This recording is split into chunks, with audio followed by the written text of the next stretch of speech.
Okay, we're up. All right. Well, greetings, everyone, whoever's watching.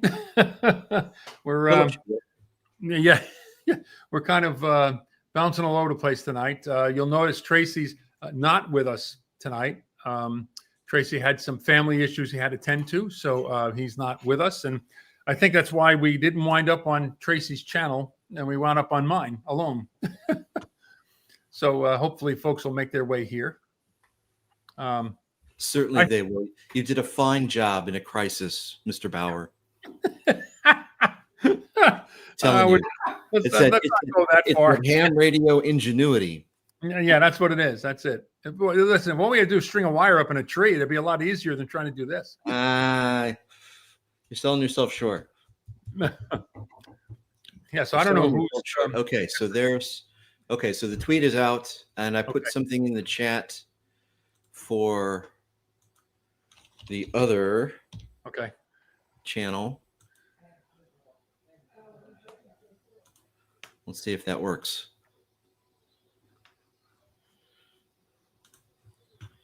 Oh, there he is. Tracy's in the chat. Which chat? The group chat. Well, hang on. Why am I not? No, I'm not even seeing. Oh, here I see private chat. I see private. Why am I not seeing the group chat? Nope, I'm not seeing that either. I see the studio chat. You don't see the chat? No, I don't. That's weird because since it's my stream, it should he's on his channel. Okay. Oh, he's on his channel. That's why I'm not seeing. Okay. So go to his channel, look in the chat, you'll see him there. I got to go on YouTube then. Hang on. I know it's confusing. I'm confused. It's funny. That's not new. I usually use my iPad as like a confidence monitor to make sure we're on. Yeah, that's what I do. I mean, I open another window with just YouTube and just make sure everything's on. This is Tracy's channel. Okay, I'm going to get on there, and I don't think we're live. Yeah, mine says it's live on my channel. I don't think so. Yeah, no, he's there. Here. If you go to my channel, did you see it there? Hear that? Let's see. Tracy's asking.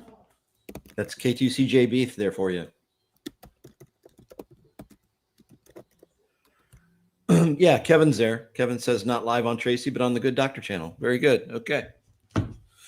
All right. Well, okay.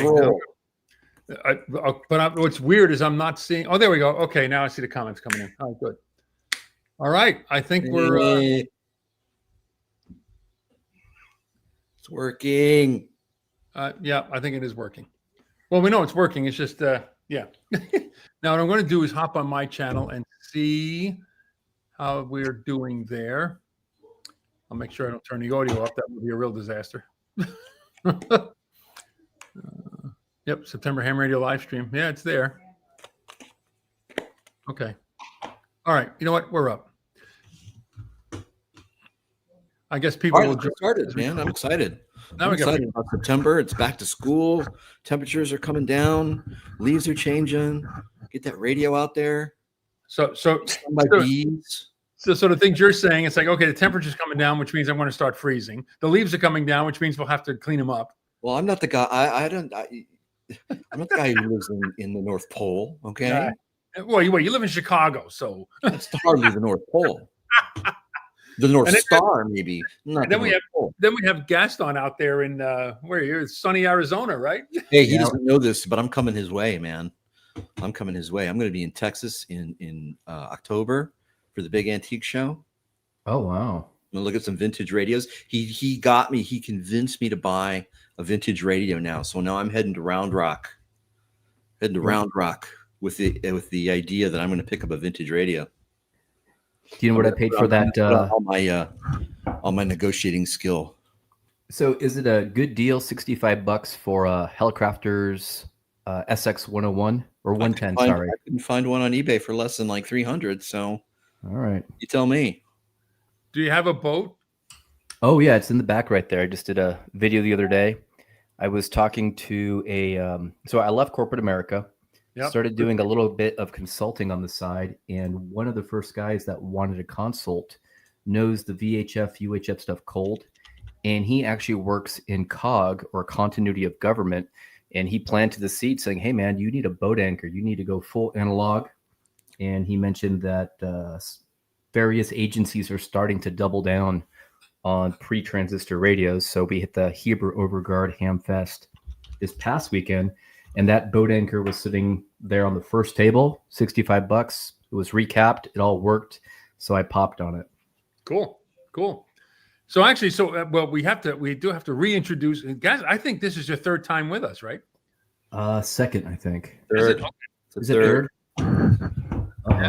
Yeah. So you are definitely a repeat offender on our channel. But you just tapped into something there. So we were talking earlier this week about who might we be able to get in, and I was like, Gaston just had a significant life change. So a big life event. So put a video out there for it, which of course I was there cheering you on. So maybe you want to share with folks like what you're doing and what your plans are now. Yeah, so I spent 22 years in corporate America doing consulting and various types of software development, software architecture for Fortune 500 companies. And it finally got to the point where I could no longer live in that Dilbert comic strip anymore. And I looked at the membership I had on Buy Me a Coffee. I took a look at some of the products I had in the pipeline and said, I think I could probably try to go do this full time. And a couple of things happened at the office. I like to say there was a reorg, and we were focusing on stuff that really didn't matter. I've been busting my butt on a project for over 9 months that was urgent, and they killed it just like that. And they wanted us to pivot and launch an AI project within 2 weeks that had no requirements, no prototype. And I said, you know what? I'm done. And just left. And now I'm in the process of doing a little bit more content on YouTube. We're doing a lot of soft product development. We've got a new TTP Manpack bag coming out, land nav kit for people that like the backcountry land navigation stuff. And then Tim and I have been talking. We're in the process of looking for land in northeastern Arizona and southeastern Arizona. So I'll be starting a field training company, and it's going to be geared around off-grid communication, mostly on HF, on digital mode. So everything from how to protect yourself and your gear out there, how to deploy it, how to be a little bit cognizant of your power needs and consumption, how to replenish that with solar, and it should be fun. So it's going to be a condensed training over 2 days, and I plan to do one starting in Q1 every couple months once we secure some land and I get everything buttoned it up. But yeah, it's been fun, and still working on some of the digital projects I've been chipping away at for years. So it's really nice. I'm spending 2 days a week of research and development, trying to make amateur radio easier and more plug and play. Right. Well, you've definitely you've put together quite a system, and I've seen your Manpack like evolve when you started doing it into what it is today, and it's remarkable. And I think you not only that, but you're really developing smart, achievable techniques for emergency communications. I mean, having people that are already connected together, so to speak, knowing like, okay, we're in a grid now, whatever it might be, and you all know how to contact each other rather than just going blindly on the air and hoping you might find somebody. I think that's the way to go. Yeah, it takes a little bit of work. We have the group has been as large as 10 people and has shrunk, and we're just keeping momentum with the guys that want to train every day. So it's funny, the station behind me it doesn't even feel like training anymore. It's just second nature. So we've got, JS8 call running 24 hours a day, and we use that as a regular messenger. So we're not using email as often. We're not trying to text message. And these opportunities of changing locations. So Hebrew Overguard this weekend is about a 200-mile drive for us. and we're able to take Tim's antenna. We took his QRP 40-meter end-fed half-wave, and we tossed it up in the tree up at 6,000 feet of elevation, and we tested out the TX500 Manpack for the first time, and we were able to communicate with the same group, and nobody would know that I was 200 miles northeast of my normal position. So it's a lot of fun to just integrate training as just part of the daily checklist of passing messages. Yeah, no, I think that's definitely the way to go. Like I said, you're developing a whole system, a whole technique, a whole an operational mindset. I think that for anybody that wants to do that in any way, shape, or form, these are some basic things you really got to think about. I was like, I watch your videos and then I try to think, all right, well, who would I need to try to connect with to try to even, hey, let's try to put this schedule together, and run these regular sort of drills and that kind of thing. And then I started thinking about it, I was like, well, I don't know who I would try to try to connect, what necessary communications we would need. But at the same time, I still go out and do my parks in the air and practice my, portable skills. So, but I do nothing with like the digital stuff you're doing, which now I'm guessing that's why you did the video where you said you gave up on smartphones and you went back to a flip phone or whatever it was. I love my flip phone. It's been now probably 2 months. This Kyocera is amazing. And it was the other reason why I left the day job. I realized that I was spending just under 4 hours a day on that phone. Yep. And when I transitioned off of it, it took an adjustment. I lost a lot of conveniences. But now my screen time is about 38 minutes per day on the phone. And it's typically when I'm tethered to Wi-Fi or something. Right. But the cool thing about these new flip phones is that this Kyocera is fully unlocked, $200 brand new, and it does support hotspot and tethering. So if I need to, I can carry, I don't know where it is, but my iPhone 2022 SE, and that runs my amateur radio equipment, but also allows me if I need to check email. And it's really nice being on a schedule. People said, hey, man, you're in the tech industry or you're online. You can't not check email. I said, yeah, sure I can. I'm going to check email twice a day. You use the 2022 SE? Yeah, I had to buy that to be able to use George's packet commander because my iPhone 8 no longer would take iOS updates. And that's what I got too. But I like it because it's got the button. I bought it for the button. Physical buttons, my man. Yeah. I'm all about that. Yeah, get yourself a flip phone. This thing is amazing. Yeah, this thing. I can't. You got yourself down to 30 minutes a day or something like that. I can't seem to get off this thing. Well, the girls, man, the girls keep bothering me and shit. Oh, now, okay, sure. Tim, which way do you have to swipe? I'm not as hip as you are, and I've been married since pre-smartphone days. I think you swipe right. I think swipe right. Okay, I think so. Depends.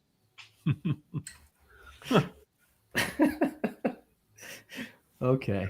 That's cool though. I think now you're also doing custom software too, right? For all this stuff. Oh yeah. So that was so for the last 5 years, I've been working on something called MCOM Tools, and it's off-grid, offline first turnkey solution for working with radio.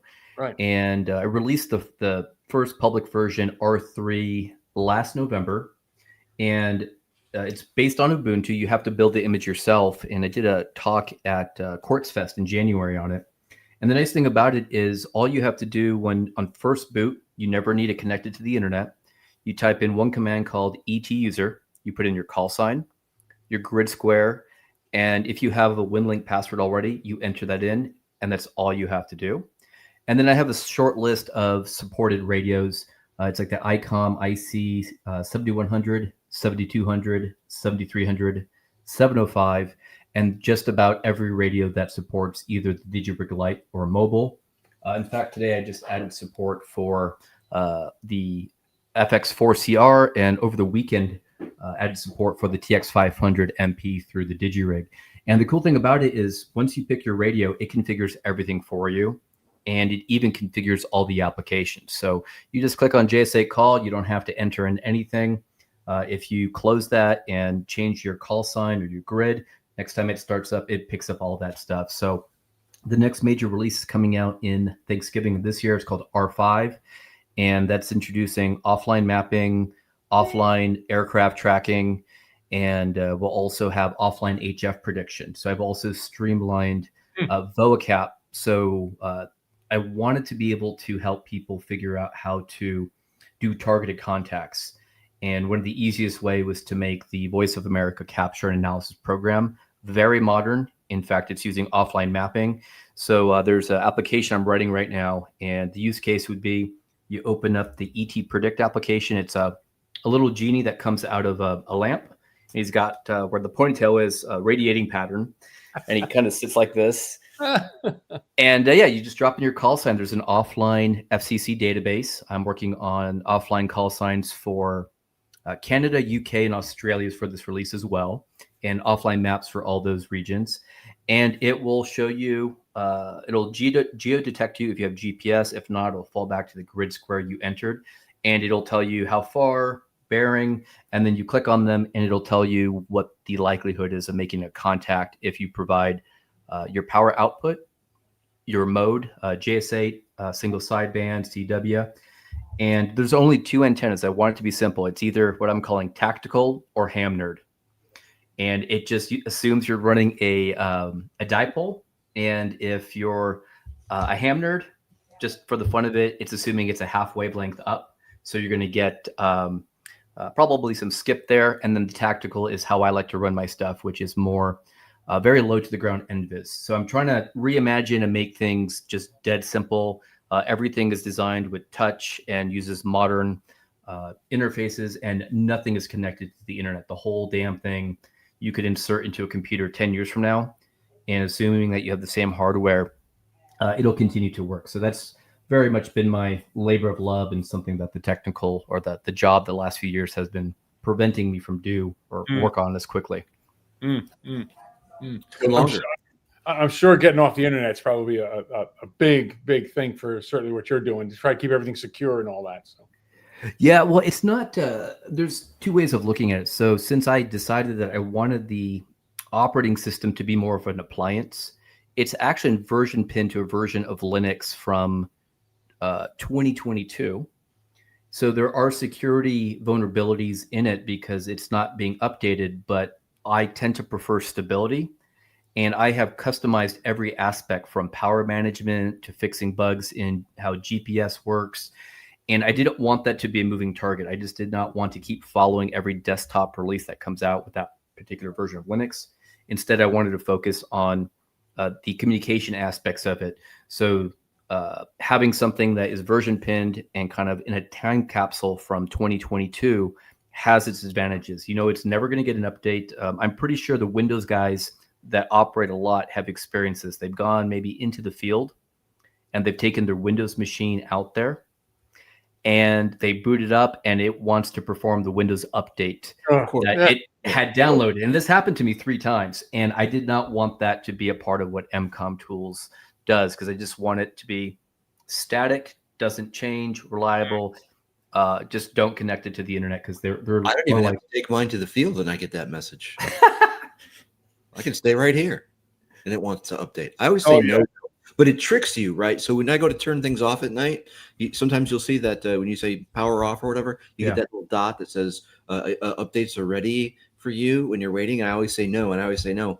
And then I come back in the morning and there it is. Will have rebooted itself and downloaded the update. Yep. I'm like, okay, so that made me mad once, right? So then I go to wherever you get these things, you know, how do I stop Windows updates? And you go and you turn off all the services and you do all this stuff like that. Finally I won, right? No, no, it found a way to do it. So now you know why I walked away from Windows decades ago. I'm a Mac guy. I have been since 2007. I think I finally walked away from Windows. Enough. Yeah, no, I'm a Mac guy as well for the day-to-day driver. Linux for all of the stuff that counts, like the radio. Well, I just think that's the coolest thing in the world, dude. Honestly. Yeah, I think. He's you know, and it's funny. I think back when you first launched your channel, I remember watching your early videos, and I'm looking at what it's turned into and what you've developed. It really is remarkable. It really is. Yeah, what I like to tell people, it's an experienced channel. I'm not the expert. Like, I just bought that tube radar behind me. I knew next to nothing about it. And I just like sharing the process. So I'm not going to get everything right. And what I found is you can actually do with a whole lot less. I remember when I was starting to get the sage advice when I was building antennas and deploying them, it turned out it did not have to be as precise as the textbook was saying. And I was able to get away with a lot. Especially when we're running low power, right? I mean, under 100 watts, get away with a lot. That's true. I'll admit it. Typically, I'm doing 5 watts. Usually, it's a wire antenna. I did a series, now it must be 2 years ago, called Improvised Field Comms. And I'm going to incorporate that into the training class that I'm holding. And I just did the raw math. Okay, I need to build a 40-meter dipole in the wild. All I had was a Cobra head connector and some coax. And I walked the whole property, and I scavenged electrical fence line for the coyotes. Didn't have quite enough. And we had, I forget what we call these. It's the mesh that we put around our cactus to prevent the rabbits from eating it. So I went there Chicken and wire or something, or what's that? like chicken wire, or Yeah, it was like chicken wire. Yeah. So I cut that off with the multi-tool. It got pricked all over the place when I was doing it. And then all I did was just, half wave is going to be 20 meters, 20 times 3.3, 66 feet, and just paced out 33 feet, foot over foot, connected it to the Cobra head. And that son of a gun was like a 1.1 to like 5 match, just kind of swagging everything. And sure enough, on 5 watts on the 818, opened up a Winlink station in Wickenburg, 60 miles point to point, and was exchanging emails. So nothing real sophisticated. So it always blows my mind really how simple getting on the air really can be with, simple techniques. Yep. And the idea of like you scavenged around, you found, you cobbled it together and it worked. Yeah, 2 different types of gauge wire. There were like little pricklies hanging off on the ends of both of them. It was a lot of fun. Yeah, that's pretty cool. Cool. Yeah. So in honor of Tracy's wishes, I guess we should talk about ham radio trends then, shouldn't we? It's your show, man. Go for it. It's not, though. That's the thing. Oh, that was my segue into one of the trends that I had thought of, which is kind of what Gaston's building on, whatever, which is another reason why I reached out to him to maybe hop in, because that particular stuff that he's doing there is becoming more and more pertinent, I think, especially with the equipment needed and the skills. Yeah. Now I'm looking at what Kevin's got to say here about he's doing the same thing. I think Gaston, a similar thing where he puts together this QRP net every Sunday, and they're doing a very similar thing that you're doing, I think. But you've taken yours to another level. But yeah, so I'm not familiar with Kevin, your QRP SSB net. What frequency is it on? Maybe you could just put it in the comments there. Yeah, I think he live streams it too. So if you go to his channel, he's the ham radio QRP. Right.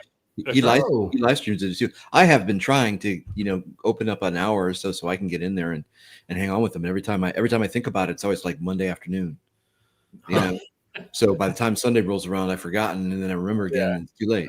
Yeah. But it is a weekly thing. He does it all the time. It's a regular, and it's the same idea. I think that's what it sounds like to me.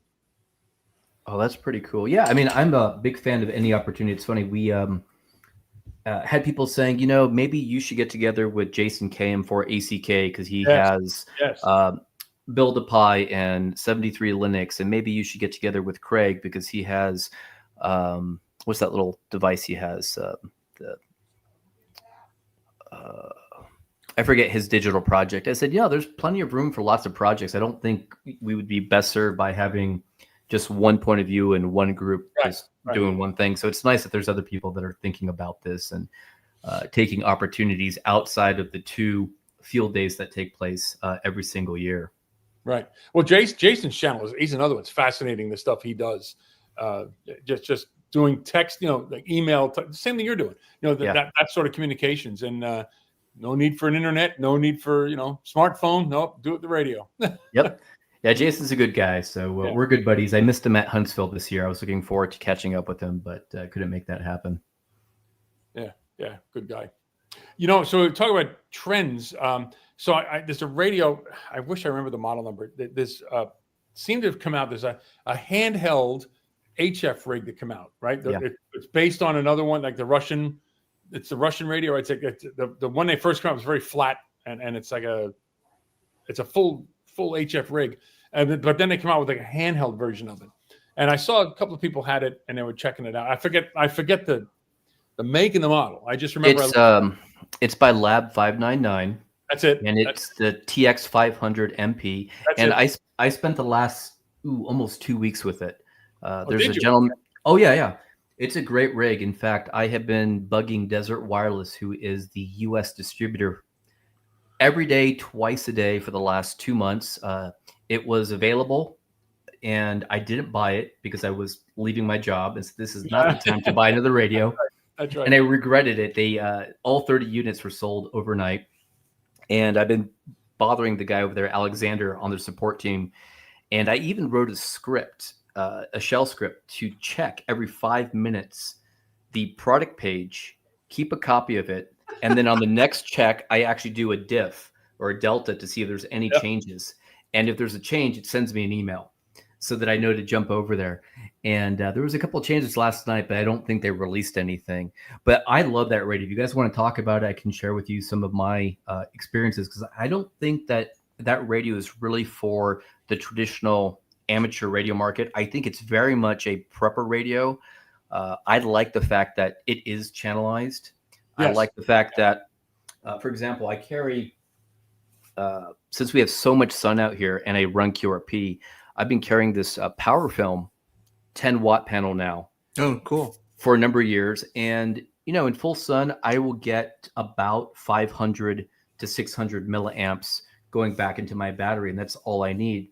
One thing that would prevent me sometimes from taking this was I've got two of the Buddy Pole Power Mini charge controllers, the original one and the V2. And I've had those for years. And it always annoyed me that I had to carry that and the extra cables. The nice thing about the TX500 MP is that on the rear, it has a DC jack that has a little a gasket that covers it, and you can feed it directly 13 volts on the low end, all the way up to 50 volts. So my solar panel does 19 volts open voltage, so you plug it directly into it. So you have a near infinite runtime, and that receiver just sips power. And I did not know that. Oh yeah, it's amazing. And if you actually take apart the radio, because the original Lab 599 TX500 Discovery had like a horizontal configuration, and it had 3 sets of ports. And the reason why I never popped on it was I can't stand what I call the octopus configuration. It's the reason why I did not like Raspberry Pis. So they relocated everything to the top. So they essentially flipped it vertically. What I don't like is that it has 2 connectors at the top, and they've got the cat control on one connector and the digital on the other. So you need to have both of them in use. I wish they had streamlined it or done like a single USB-C interface. But we got it working with the DigiRig. I had been working with Dennis from DigiRig, and he sent me some prototype cables that work great. I sent him some feedback for some more slimline cables. And on the digital side, it works great. It's amazing to have that 10 watts of output. I paired it with Tim's antenna, his end-fed half-wave. Mm-hmm. And we were able to make all the contacts. We were getting great signal reports, and we were doing voice on 20 and 40 meters. No problem with that all day long. But yeah, it's a fantastic rig. And I also believe the batteries in that are fully user serviceable. So I believe they use unmanaged 18650 cells. So you could cannibalize this from Tesla Powerwalls, old laptops, and you'll never run out of batteries to service it. Cool. So for me, Kevin's live stream on YouTube and the frequency changes due to QRM. Is there a way to highlight that or something, Mr. Producer? There's a way to pin this. Hang on. Director? Yeah. I hit a star. I don't know if that's going to do anything. Okay. Sorry, Gaston. I didn't mean to interrupt, but I wanted to. But seriously, I have been trying for like 2 years to book hours on Sunday night to do his thing. You're good, man. No, so I'm a fan. again, the big thing that's going to be a problem for the traditional amateur radio operator is the lack of VFO. But my group, we standardize on channels. I've published a very lengthy set of channels. So even our 891, the 857, all of those have channels. We call them Victor 1 through Victor 9. It covers a variety of digital and voice. So I don't mind it, but we were even able to hunt with it. The interface is very simple, and we had no problem kind of tuning up about 5 kilohertz at a time and waiting for something. So it takes a little bit more work. So I would say if you're a traditional amateur radio operator and want a VFO, it might not be for you unless you invest an additional, I think it's $600. There's another product called the Link 500 MP, Mike Papa for Manpack. And there's a little hat that sits right on top of it. And I won't spend that kind of money on that. But the nice thing about it is that it keeps the form factor fairly slim. It's just a little bit taller. You get a single cable USB-C interface for the cat control, the audio, and they included GPS built in. So you can get that for JS8 called TimeSync or whatever you need. But there's also a robust packet hardware TNC in there. And and it has a VFO on the top. I haven't used it, haven't really watched any videos on it. So that's an option. But I would say this is not for the traditional amateur radio operator. It's for someone that wants something that fits in a water bottle holder, maybe on the side of your pack. You don't have to baby it. You can feed it direct power. And it's really nice having 10 watts, and it has a tuner. So it really is one hell of a package for about $1,500 or whatever they're running for these days. Yeah. I mean, I happen to see it, and I was like, wow, I think the couple of videos I watched on it talked about the fact that it's, there is no VFO, right? Yeah. But technically, it's funny. you had, I think you said your 818, right? So if you like do the course tuning on that, you're going in steps. You're not. If you crank the dial, you're going there all day long. But if you can, so it's the same idea.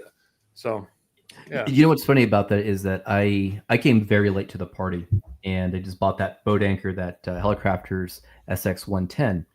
I will never complain about any other modern radio again, because that radio supports AM and CW, and to dial in a sideband frequency it's possible, and it's really rewarding when you do it. But it took me about, I think it was like 3 minutes once I heard something to get the gain just right, the volume down, and it's analog, and you have to make micro adjustments. It was almost like putting pressure on that second dial and just moving it down and holding my finger there, because I found if I released it, it would just move up a couple kilohertz and I wouldn't get the right sideband anymore. So I will never complain about how difficult it is to hunt and peck on a modern transceiver, even without a VFO.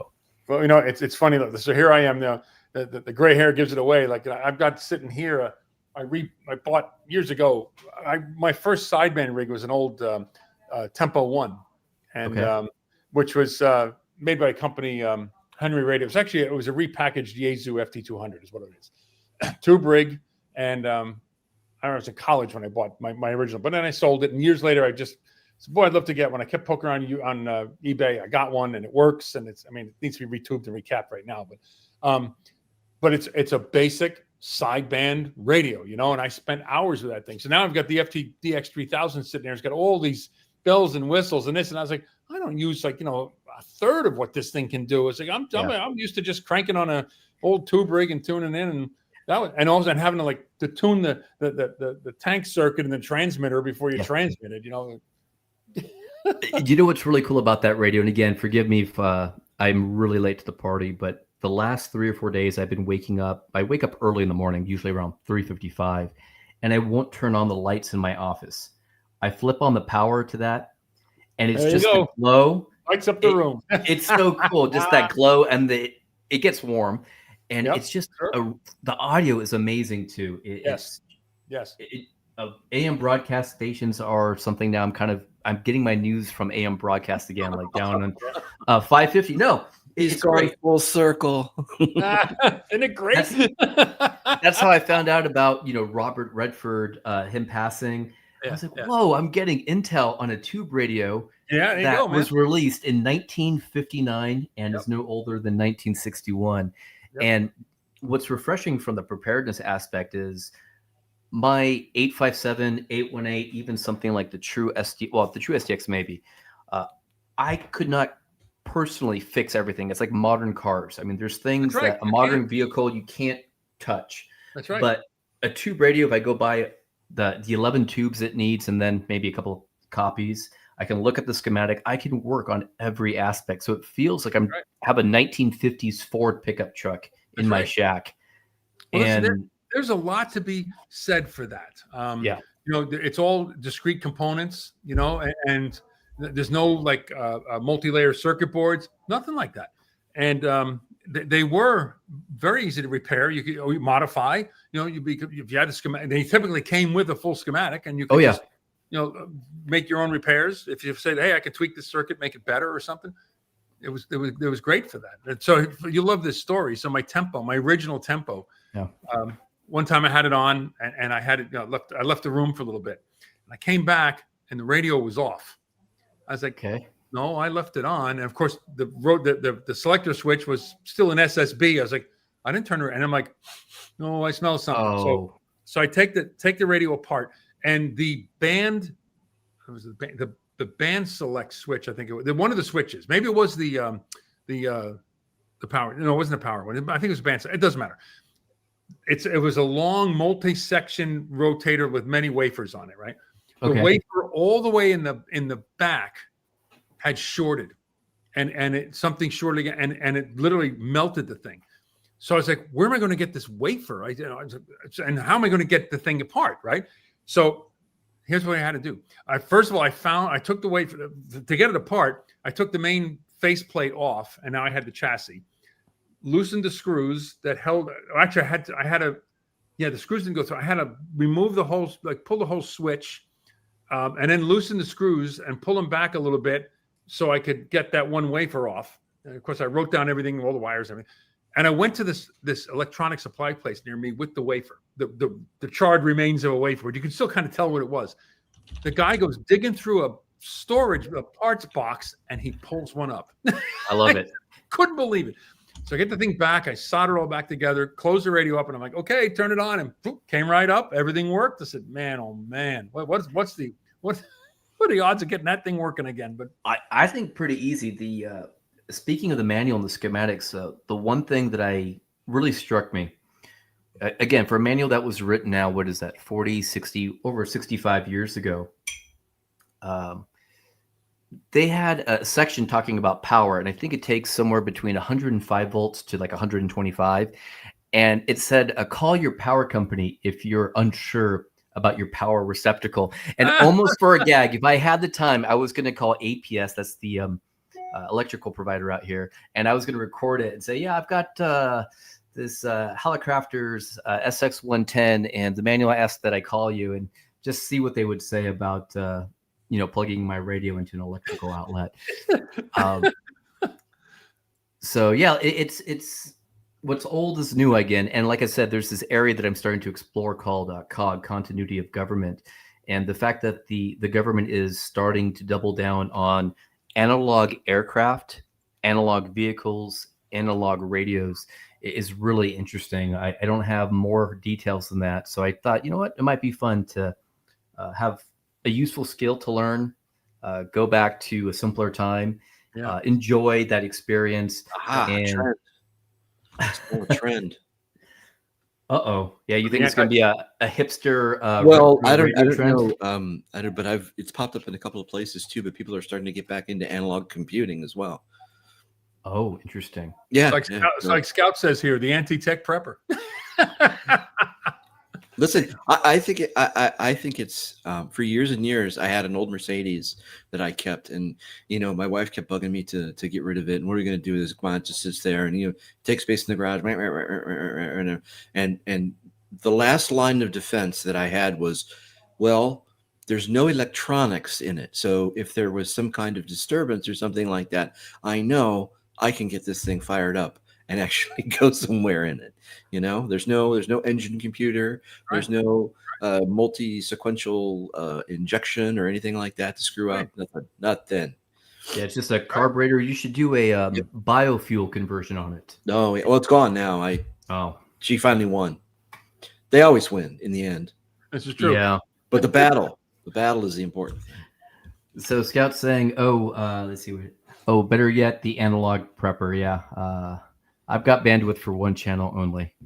That's true. So continuity of government. If you really want to get into continuity of government, check out The Dark Journalist too. I don't know if you know that show. No, I don't. Yeah, The Dark Journalist. I'm gonna have to take a note here. Okay, so be warned. He'll never get rid of his 1998 Jeep. Yeah, I got a 2005 Jeep too, but it's all computerized. Yeah, I think was it 2002 when they introduced the yeah. But anyway, yeah. So beware. Okay, when you're watching The Dark Journalist, some of that stuff can get pretty weird because they go into like esoteric mystery schools and things like that. But a big thread in there is the Alex Jones Dark Journalist continuity of government thing. So I will say this, guys. I love my life. I know how to swim. And I know how to drive my car, so some shenanigans happen. I'm not the kind of person that's going to drown. Floor either. Like me, I don't got to go any higher than 3. I'm good. And you're never on the roof. Oh gosh. For nothing. All right, I'll check that out. Yeah. Do we need to rein it back in to Tracy? He's like, oh, this is the last time we have a co-host. It's the last time he lets the kids on. Thank God they're not on my channel, right? Thank God. That's right. He'll never let us on our own ever again. I'll take the blame on that one. No, that's all right. That's all right. But it's true. You have to nowadays. You have to be concerned about things like that. And if it's not an issue, then why are they doing it? Yeah. You know. Mm-hmm. Mm-hmm. Ooh, all right. Do what they do. Yeah, do what they do. If they're interested in analog stuff like that, then you know what? So am I. Yeah. So are you. Anyways, so Tim, where did we take this, or Chris? I know that Tracy wanted to talk about was the direction of some of these radios. I got a few on the desk here. I don't know if they're worth talking about or where you guys want to take this. Well, it's funny when it comes to that stuff. I'm usually like about 2 years behind the curve on anything anyway. So if you're looking for like latest ham radio trends, and you look at me like, well, look, I think the trends are heading in the direction of that TX 5000 or whatever it is. Smaller but with all the fixins. Yeah, ruggedized. I mean, Julian's been on Twitter talking about, boy, I wish there was more ruggedized equipment out there than there is. Gaston has always promoted the Tough Book, I think. Yeah, the Tough Book and the Tough Pad. Those are my go-to. They won't die. It's funny. Actually, quick tangent here. So Armor Lock came to see me. These are the guys that do the protective frames on the equipment. And our businesses kind of grew at the same time. And we were never able to connect. So when I quit my job, he says, I'm coming out. So he drove, 1,900 miles to go see me. And he's from Tennessee. And he's not used to the terrain out here. And we're in our cool phase right now. And it's about 102, 104. So not too bad. And I said, hey, let's go out and let's go climb let's do a soda summit. And we won't hike it all from my house. We'll just take the Jeep 2.5 miles. We'll park on the saddle and we'll just do a mile in about 1,000 feet of gain going through Cholla. And he had his phone out and it had that like high temperature warning. I'm like, yes, this is exactly the problem with consumer electronics and why I like the ruggedized gear. I've never had an issue with things like the Tough Pads or Tough Books ever cooking in the sun, but the iPhone, Android, every action camera, I'm telling you, at 114 degrees, they just will not let you use them. You have to build a shelter. You have to stick them in your backpack. You have to wait. And I've cooked Raspberry Pis, so big fan of that ruggedized hardware. It's getting harder and harder to find, though, unfortunately, and people are starting to get wise to it. When I first discovered them, they were like $100. and now they're 300, 400, 500 brand new, old new stock. You're talking $1,500 to $2,300, but they're engineered very differently than consumer electronics. So big fan of ruggedized gear. So those tough books that you were talking about. So I'm going to go way back. Years ago, I was director of engineering at Fox News Channel, way back in the day, pre 9/11. In fact, I was there when 9/11 happened. But back in the day when Fox News was losing in the ratings to SpongeBob SquarePants, so it was a while ago. But we had to put together. This is when the I think we were in Kuwait, and the war was going on, and we needed to make packages to send out, for people to shoot and to edit, and this is early days of satellite phone technology, of getting data back through a satellite. I mean, it was really, really, it would take hours to get a 3-minute video clip back.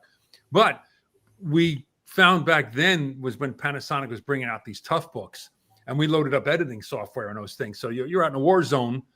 Yeah, you got to have something that's not going to fall apart. So when I saw you using them, I said, "Oh, I remember those things. You could drive a truck over that thing; it'll still work." Oh yeah, I bought one recently, CF31. It's not my standard. This thing I can drive the Jeep over. In fact, I may do a video of me, putting 5,000 pounds on top of it, and I think it'll survive just fine. But it's funny. The gentleman I was with from Tennessee, he was actually part of a LURS attachment, and they were using the old tough books. So they used to go into the field carrying all of their support gear, and to do radio, they had something called TAC Chat with the green radios. And it's kind of like what I'm working on now. You can think of it maybe like GS8, but this was 25 years ago. Mm-hmm. You've got a 10-pound ultra rugged notebook. They're out in the desert, connecting it to the green radio. And I don't know, it's got a cool factor, and it's actually kind of nice that you could still do that, but with newer, smaller, lighter, ruggedized gear. Yeah.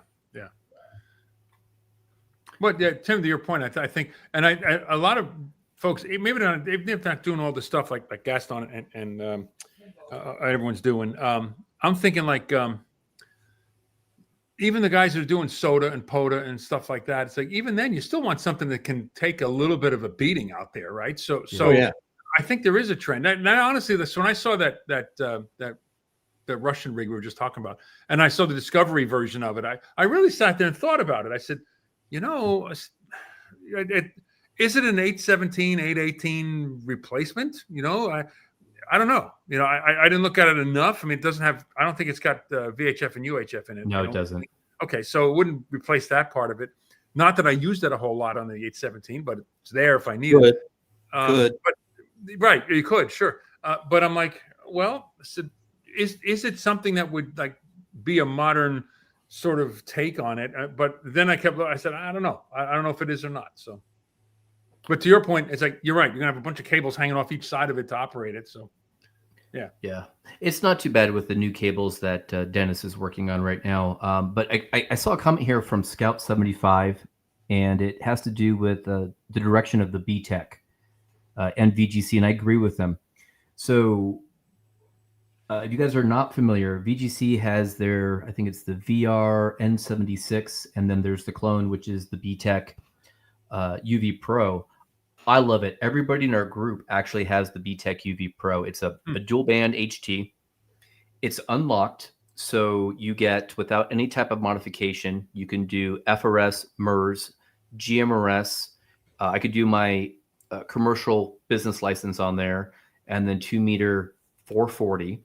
And they have really, and it's, I'm not going to say ultra rugged, but much more rugged than I have seen in the last few years in terms of the HTs coming out, and at a price point that's affordable. They're about $150 USD, both of them. They have a built-in Bluetooth TNC, which you would only see from companies like Kenwood in their D74 and D75, and at a fraction of the cost. They went with USB-C charging. The batteries are $20 a pop instead of 80, 90 with the Icon batteries.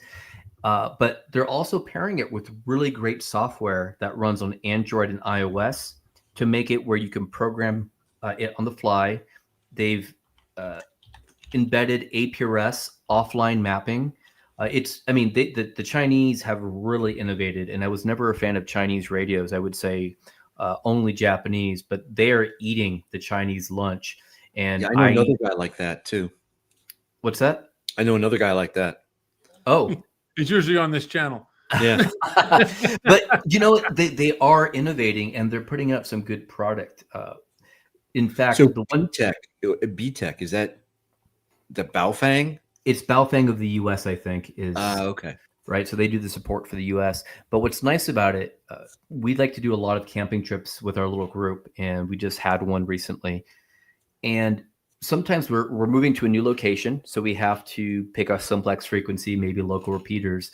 I typically will take the role of taking one of the channel groups, manually programming it or using the app that it comes with. And then you could do over-the-air syncing to everybody in the group. Wow. It takes all of like 20 seconds. Wow. So from the preparedness angle, if you have one guy that is competent, knows what is the infrastructure in the area, voice, simplex, voice repeaters, wants to do split operation, all the good stuff. The other guys don't even have to know how that stuff works. Right. And then he goes and transmit. They all in 3 clicks go and receive. And in a matter of less than 30 seconds, everybody has the exact same.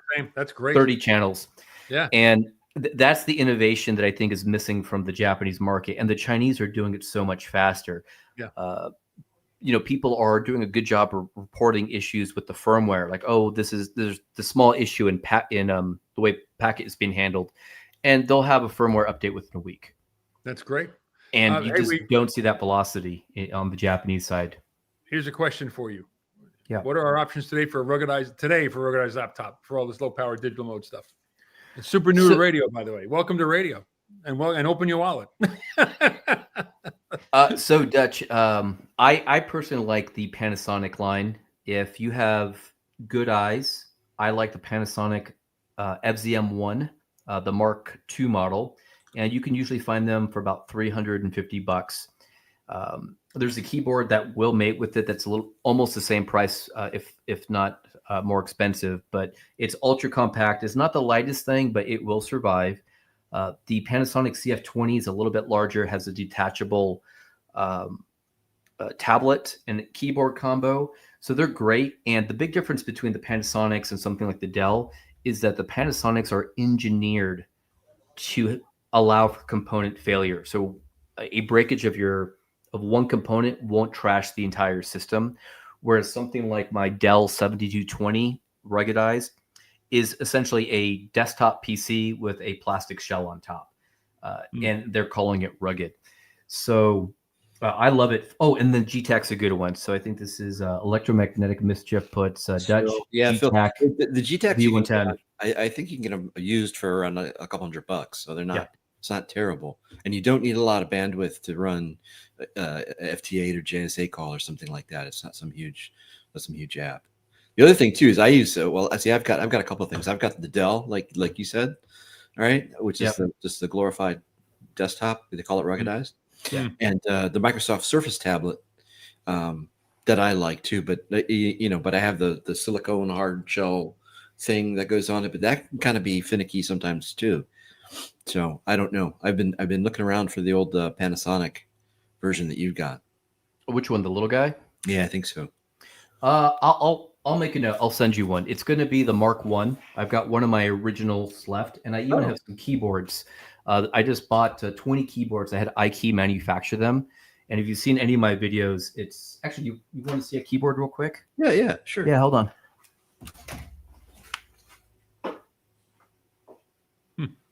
Huh. See, I'm still old school. I go out there with a microphone. That's okay. I go out there. I got a CW paddle for my birthday. I'll show it to you. Oh, there you go. Yeah, I got a little aluminum beep paddle thingy. Nice. I gotta learn how to use it. It's cool. So this is the kit that I absolutely love. So I had my neighbor make me this little bag, and it's a little bit larger, Tim, than the antenna pouches that you and I had initially shipped. Yeah. And this is actually what I travel with for my comms. So I'm going on a trip soon. And I mean, it's absolutely amazing. So That's it. It's a 9-inch tablet. It's all touch. And then it has, some of them have GPS modules. A lot of them you'll find will have barcode scanners because these are really marketed towards inventory systems. Inventory thing, yeah. But I found, I tend to try to find the ones that are slick. And what's cool about these is that some of them have what they call bridge batteries that will run for about 30 seconds. So if you're in the field, what I do is I'll carry 2 of the extended batteries. So I get 18 hours. Yeah. 18 hours on each one of these guys. And I could swap out the battery while it's still running. It's so you made the keyboards for that. Well, there's a company called iKey, and my original one I bought for $380 used. And people kept on asking me, where'd you get it? I said, I got it on eBay or something. So I contacted them about 2 years ago, and they had made me 50 units. Oh, that's cool. Wow. So I sold through that one. A few people asked, so I just went ahead and did another order of 20. So I'm kind of selling that to the members now. But what's great about it is you could spill whatever you want on top of this. It's all rubber. And the cool thing is that it comes with a second USB keyboard or a USB port. And the way that I do it is I'll put my GPS dongle in there for time sync, and then the other one I'll connect the DigiRig with a single cable. Oh, cool. But it's amazing for travel. And the software that I've written called MCOM Tools, the current version actually that's out there, this pairs with the BTEC UV Pro over Bluetooth. So you could do packet WinLink, you could do APRS. I connect the bulletin board system. So again, if you're not in the field, you don't have good eyes, I don't recommend this. But for about $700, you can get a new keyboard and a used FZM1. And I recommend the second one, the Mark II. The Mark I is pokey. I use that to run the BBS back there. You can kind of see it out in the distance. And I also use it for JS8. But the 2 is just the sweet spot of performance to do all the digital modes. So I've done VAR on it, JS8, RDOP, all of the FL Digi modes. And Brian Baldwin says Amazon Refurbished and Rugged Books are 2 good service. Amazon Refurb and Rugged Books, those are 2 separate companies, are 2 good resources for Tough Books and GTAX. Yeah, I fully agree with him. That's really cool. That's a trend. Trend noted. Well, I think you're right because there's a lot of interest, even if it's just at the POTA level, because the POTA has really, really, really caught on. Yeah, it's amazing that how many stations every day you tune around and you hear somebody in a park. Yeah, but the nice thing about that is that encapsulates all these different operating modes and styles. That's right. Like that, so if you wanted to go do activations or something like that, the equipment that he has, the equipment that's being offered is perfectly well suited for that. It absolutely is. It'd be good training too, really, to be honest. Yeah. It's funny that, like, for me again, like, I'm more old school with it. It's like I take my 817, I string up one of Tim's antennas, hook up the battery, and I keep my log in a pad, handwritten pad, and then I go home and do it all, put it all in the computer when I get home. But I've often wondered, like, wouldn't it be good to have like a ruggedized laptop, little computer to bring out there to run some sort of logging on it and to run some other things on it, So it's I just never got around to doing that. But Chris, I do the same thing as you do still. All of my summits on the air activations are all with either the Write in the Rain notepad and an actual pencil that's in the chest rig. And I'll use my knife to actually sharpen that thing in the field. And yeah, low tech is the way to go, in my opinion. He grinds some coffee beans too while he's up there. That's right. Yeah, you're a funny man. Well, I think I guess it really comes from the fewer points of failure. Like it's just like, okay, I got the rate. And I recently, literally like last year, bought a Zygo G106, and that's like my backup to the 817. The 817 dies, I take that thing out, and I did a POTA activation with it just to see if I could, and I did. It's nowhere near a great radio. It's an okay radio, but it's a backup, right? So that's all it has to be. Hey, Chris, I'm curious. When did you buy your 817? Were you the original owner? And Yeah, how but I close? got it. Yeah, I bought it in 2016. Okay, so a little bit later. But I got mine. I got through. It was just as I think the 818 was just coming out, and it was an open box at HRO, so I saved a couple of dollars on it. But I got mine about the same time too. I've got the ND. Have you got the ND? I think it is an ND. Yeah. The And ND. the only thing I had to add to it, I found on eBay, and it was hard to find. I got that CW filter for it, it's very hard to find that. Yeah, I did who's the guy down in Texas who does the software filters? Right. The BHI? I think so. Yeah. Yep. It's the one you go back and forth. Yeah. They give you CPU and phone filter. Yeah. Back and forth. I did that one. So it's interesting. It's about when I bought mine too. Now, what I did do with it one time, again to experiment with it, I changed out the batteries. I put in those Panasonic Eneloop batteries, the internal battery pack for the 817. And for field day one year, which is of course trying to do field day on an 817 is just brutal. It's brutal. So not on CW, one year, my friend. huh? Not on CW. Or maybe that's true. But so what I did, I said, I want to see how long these batteries will last, right? Operating, right? So I put it in there, and I guess I got about 4 hours out of those batteries. And then all of a sudden, like the radio started acting a little funky. I said, oh, yeah, batteries are dead. Does it that's not? the only time I ever use internal batteries. So when you're on the internal battery pack, doesn't it kick you down to like 2.5 watts? Something like that? So here I am on field day trying to operate 2.5 watts. Phone. Yeah, sure, that worked. I think I made one contact. Okay, Tracy. Oh, wow. Well, hold it. It's Tracy's fault. And I've said this to him when he's here. I bought that radio because I watched his channel, and I watched him do field day with an 817. And I said, you know what? If he can do it, I can do it too. And that's what made me buy that radio. And I blame him for that every time I'm out there trying to make contacts and struggle. Yeah, but he's up there in the Great White North. There's nothing there. Yeah. You and I are trying to do this from, you're next to New York. I'm next to Chicago. We're not going to hear anything. Yeah, no, exactly. I've had really great success with mine. Go ahead, Chris. I will say that the Tim's end fed, because I know Gaston, you're a fan of those end feds. I love it.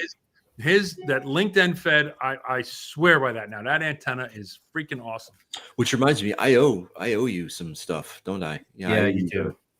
You don't like the links, non-linked. I don't like the link, so I've got your original one. I got this in January of 23. Yeah, okay, because that's one of the early ones then. Oh yeah. And you did the custom colors for me because I wanted the tan with the brown. And in fact, Brian WN7D, who's here, you just bought one.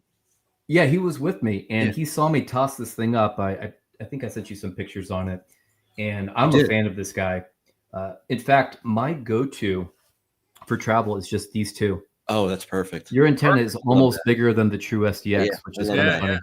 So that's I love that. That's what I want to do. Oh, my radio is a little bigger though. I got the orange version, so it's not going to look as good with the tan antenna. Yeah, I don't like the safety orange, although I have lost your antenna a few times. Oh, yeah, you had an orange one. I remember that. Yeah, I gave it to somebody else because it was just drawing too much attention. But yeah, no, I've lost this one before, probably a half dozen times. Hey, send me one of these antennas, and I'm like, okay, yeah, sure. And I'm doing all kinds of stuff, and I figure out, and I got orange on the printer. Screw it, I'll just send him orange, right? And it doesn't matter. 2 weeks later, it gets back to me. Oh, it's orange. It's like, yeah. And then like a week after that, I hear from him, the orange is kind of growing on me. It's like, and that was when I decided to offer it. I'm like, well, shit, if it grows on him, I always kind of liked it because of the Bitcoin thing, having an orange. Yeah. So yeah, we'll have an orange antenna, sure. And it actually does very well. It does as well as the green and the brown ones. Believe it or not. Yeah. Interesting. Yeah, I get. That's good to know. Like an extra 2 dB maybe. So for extra 2 dB for optics for sure. So one of the plans I'm gonna do is I'm gonna reverse it, right? I did the orange with the yellow wire, so I've got a yellow and an orange wire. Oh, very cool. For like a limited edition. One of these things that I think of that I'll end up trying to do and never do. This is a good point here. But field computers aren't running off at 13.8. I have a solution to that. So for people doing Well, you can get yourself the USB-C power delivery now and barrel connectors that will do 15 volts. So that's one option for those. The other thing that's interesting, I was looking at on the Raspberry Pi, I had major fails, and they all cooked out here. And I'm working on a project next year of going back to that form factor for a very specific appliance. Industrial single board computers exist. They're more expensive. They're the same size, but they typically run off 12 volts. So there's a couple companies I'm looking at, and they have much better enclosures. I mean, they're designed to run industrial equipment and can deal with a whole lot of higher temperatures. So that might be something if you're okay spending a little bit more money on it, and you'll get good interoperability with 12 volts by going with the. You had me up with the extra money. Well, you got all that Bitcoin. And it's going to stay where it is, too. We're not it doesn't exist. In fact, I lost it. Last time I was out on Lake Michigan, I had my little thing, and my wife bumped into me. She was drinking, right? And poof, it went over the side. Now it's no. What am I going to do? Drain the lake. You'll find it. So you guys know what this is, this long chat? I do not. Nope. Have no clue. So Rootcat Dev, he sounds like he might be a hacker, so let us know. Yeah, I know beware, right? Yeah, Here you go. Here's Kevin weighing in. So it's from Ham Radio QRP. I'm so pathetic and far behind all this new terminology. Corn cobs, and then comes in with his, well, shucks, I don't have any of this highfalutin technology stuff. Right. So instead, he loads up a corn silo and he works, DX with it. So, and he does it by settling on an exercise bike. Although I will say, I have not gotten as much enjoyment out of those corn Dena videos that I haven't in a long time. It made YouTube a joy again. Yeah. I'm sorry that the coil didn't work as well, but the dipole, that was great. Awesome. Okay, so Brian says we use power banks and PD trigger cables. Yeah, we use the trigger cables for 12 and 15 volts. Well, wait a second here. So here's what I did, right? For my Dell, I went and bought there's a 12 volt cigarette lighter adapter. Yep. That plugs into that thing, and the Jeep has the power bank in the back where I can do that, and I just go straight in, and I never had a problem. Yeah, that'll work. I've got the same one running in the Jeep too. So why am I worried about 13.8 volts, Philip? Uh-oh. So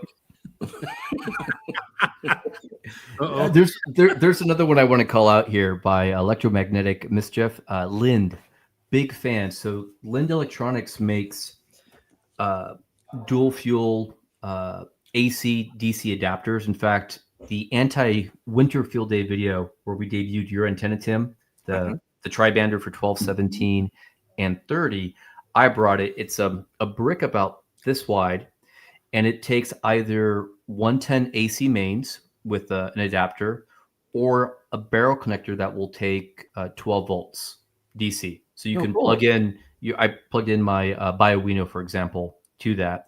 And then on the other side, you've got the cable that goes to the Panasonics that'll give you 15, 16 volts. So I was able to use my normal 12 volt solar panel, charge controller, battery, and then with the introduction of that Lind. And I forget the model number, but they're very popular in police cruisers for driving their Panasonic. So highly recommend it. I got mine for $30 used on eBay a few years back. So how does that square with all the analog stuff people are doing? It doesn't. It's just how do you power computers out in the field? Oh, this long chat stuff, what are they talking about? Never heard of it. What is it? No idea. No clue. Well, help us out. Who brought it up? The hacker. Kid Dev. Tell us. I want to know now. The hell is long chat? Windows only, so it's my kind of thing. Yeah, you're the only one. Peace out. It'll be that way. Although, okay, so I bit the bullet, and I on Amazon refurbished, like I think Brian was saying, I bought a Google tablet, right? It was like $75, and I just said screw it because of the FX4 CR. It has the Bluetooth connection to do that. So I got the Android tablet, and I got so far as I got the Bluetooth turned on, and it works, and it was talking to each other, how to operate the software and how to do all that like that. I have no idea, but I do know it's possible and it works. And that's where it's been sitting for the past 3 months. So can I do a little tangent and hijack this? So speaking of Android. Sure. Okay. So last week, again, we had Armorlock come out and he said, hey man, you got to take a look at ATAC, the Android Tactical Assault Kit. And it runs on Android devices, tablets, and phones. And the military has been using it for a year. In fact, they developed it, and it allows you to have visibility into where your resources are deployed. It has the ability to integrate with a very rich plugin architecture to radios and sensors and a whole bunch of stuff. In the civilian world, we have the neutered version called CivTac, Civilian Tactical Awareness Toolkit, or whatever it's called. And I said, look, I have no interest unless it's going to be able to integrate with amateur radio. There was this plugin called Hammer, which looks like it stopped to be supported. So he had with him, and this is very much radio specific on the prepper side, the Beartooth 900 megahertz devices. I don't know if you've ever seen these. Mm-mm. So they're 3D printed devices. They're like $1,200 a pop. And I don't want to call them out because I feel like it's a little, it's a step in the wrong direction. So we decided to do some tests because he says, hey, we'll take your new Android phone, we'll put ATAC on it, we'll use the Beartooth plugin. So I got in my vehicle. He was in my backyard. He had one Beartooth with his phone. I had one Beartooth in the Jeep with my phone. I drove 250 meters out and I was out of range. And I'm open terrain. And I said, why would anybody want to have this type of radio communication gear?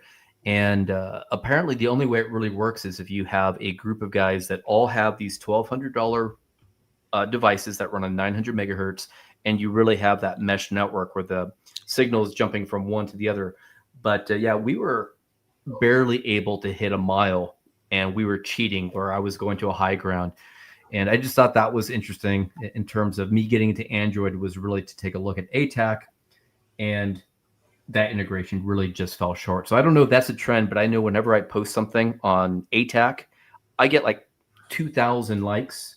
But when I post something on, I don't know, something more practical, it's crickets. So Scout says ATAC has a Metastatic plugin. I started experimenting with, but so far I've gotten as far as Tim has with the Google tablet. Yeah, it can be a little bit of a chore to set up. At this point, I would say at least for the amateur radio market, the TAC scene just isn't really a value. VHF, UHF just does circle around it for comms. So yeah.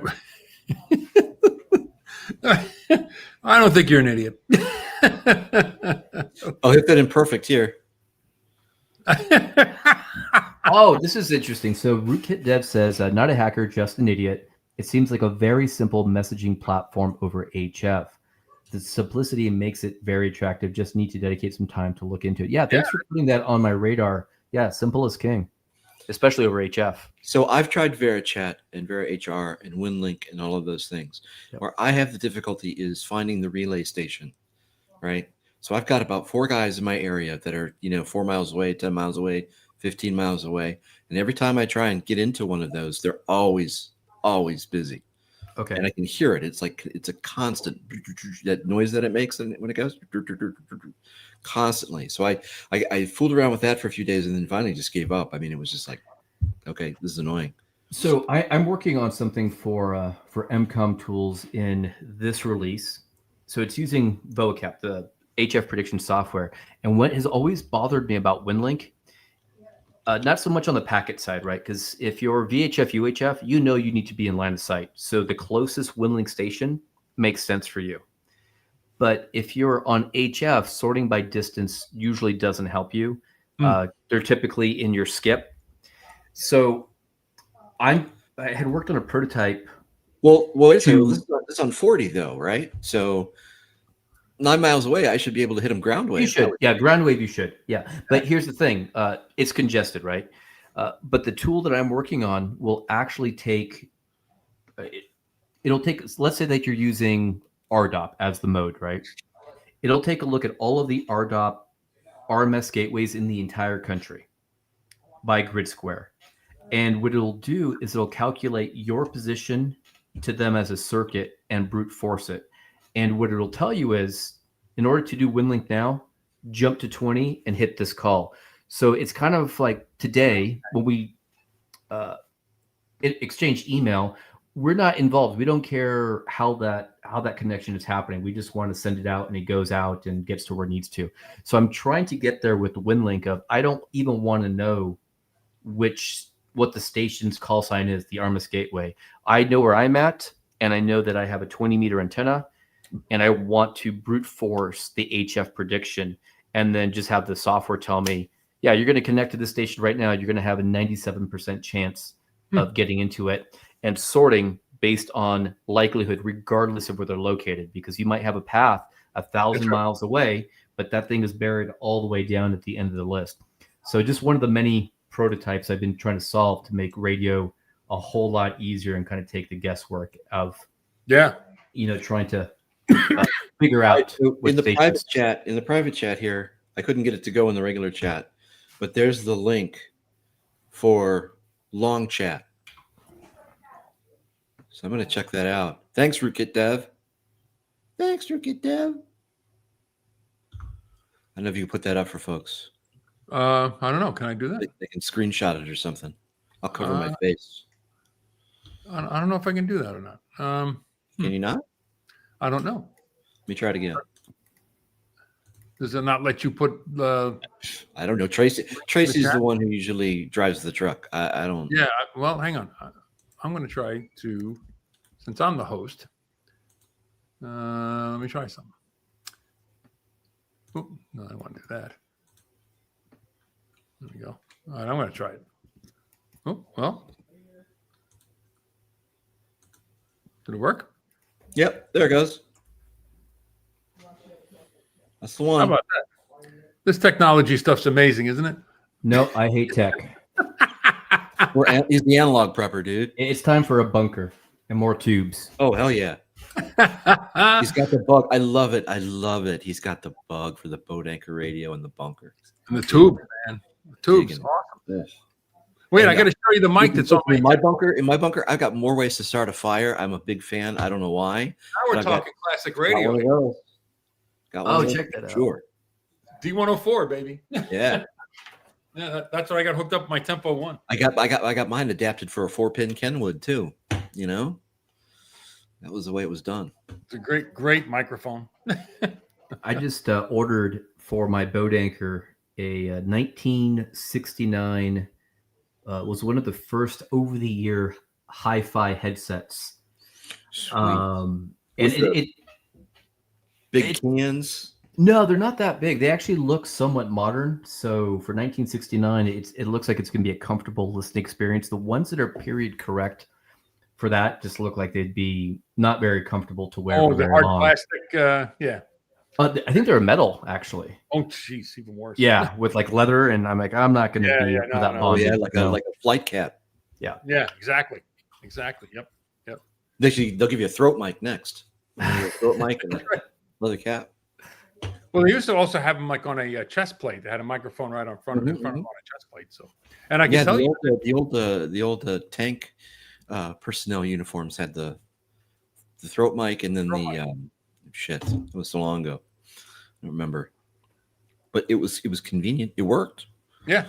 Well, the chest mic thing idea worked too. You know, and I have a little microphone on the front, so I can tell you that many harmonica players got a hold of those and replaced the microphone with like a Shure ribbon mic. No, with a mouth harp. But now you had a hands-free mic, so you could play. But that's just my history. Well, that's cool. Yeah, Isn't I it? actually have my dad's chest plate mic somewhere. So, you know how long I've been bugging this man for a theme song? I keep hearing all this harmonica stuff. Even Oh, some that'd be great. album. Yeah. Yeah, well, hold on. But he hates jazz and he hates that kind of stuff. So it's like, all right, well then I guess I'm out. Yeah, but for a theme song, it's fine. All right, I'll come up with Can some. we Well, get actually, Kevin uses. I sent him some of my tracks. He's using some of my stuff on his thing. Sweet. Yeah. I got the Christmas album. It comes out every Christmas. It does. That's why I recorded it, and Sure. and that's why I actually went in the studio with live musicians for that one. I was like, this one you can always, I can always hawk it every year. So. You, sir, have added to the sum total of human creativity. I love it. Okay. I don't have an album out there. All right, this is true. This is true. But you make antennas. You've got MCOM Tools. You've got a jazz harmonica album, Christmas album. I had none of that. Yeah, that's true. Just Color me impressed. set AI loose on the problem. All right. Well, we're at it. Let's to use Tracy. Let's talk new trends. Let's talk another trend. I was going to say, use Tracy's term. We're like an hour and 20 in. So, well, that's for Tracy. He's got a set amount of gas in the tank.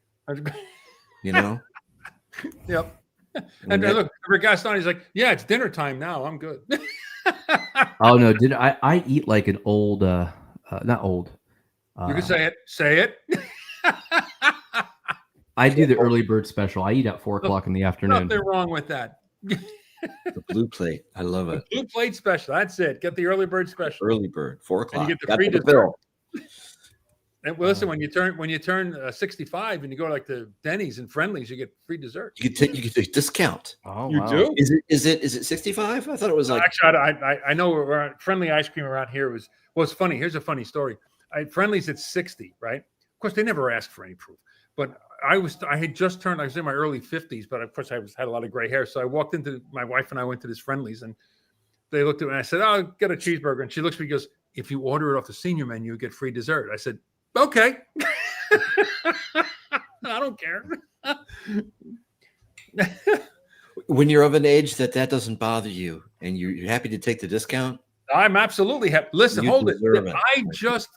I just finally got enrolled into Medicare. So you know what that means? I can go to the local gym and use silver sneakers, and it cost me $14 a month. Ha-ha. look, I felt so good. I was in the liquor store the other day and I was buying something. The lady carded me. And I was like, "Oh, you're so sweet." That's you. right. Yeah. Yeah, so Scout wants us to keep going. I'm down. I quit my job, so I've got nothing else to do. I wanted to talk about satellite. That was going to be my trend. Yeah, go for it. I don't know anything about it, but I don't know have anything the about link. it either. I was hoping to reach out to the group and then just talk about, I see a lot more the satellite stuff. So here's my vision for satellite, right? Okay. So I'm in the backyard or I'm at the beach or I'm wherever I'm at.